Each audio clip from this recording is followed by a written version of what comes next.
Vulnérables, sans contrat, parfois maltraités, assujettis et abusés, les travailleurs domestiques au Cameroun vivent le martyre. On nous traite de voleuses, on nous traite vraiment de beaucoup de choses parce que dans notre travail c'est très difficile. Ça c'est encore aggravé avec les crises du nord-ouest et sud-ouest, comme il y a beaucoup de jeunes filles par exemple qui travaillent dans les maisons ici à Douala, à Yaoundé, sans salaire, qui sont exploitées. En cette journée à eux dédiée, ils revendiquent le respect de leurs droits par leurs employeurs et l'encadrement de leur profession par le gouvernement camerounais. C'est une journée pour ensemble respecter, valoriser et apprécier le métier de travailleurs et travailleuses domestiques qui très souvent ne sont pas traités avec le respect qu'ils méritent en termes de conditions de travail, en termes de salaire. Nous, les travailleurs domestiques du Cameroun, nous nous sentons délaissés.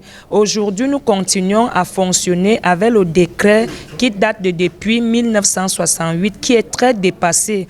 Or, il faut que le gouvernement fasse la révision de ce décret pour que le gouvernement camerounais puisse ratifier au Cameroun la Convention 189 qui encadre le secteur de travail domestique au niveau mondial. Un secteur d'activité en forte progression au fil des années, majoritairement dominé par les femmes, appelées à faire les tâches les plus désagréables. Pour faire ça, il faut vraiment avoir un cœur d'ange. C'est seulement l'amour. Si tu as l'amour, tu peux tout faire. Il est temps de comprendre que c'est un travail comme tant d'autres.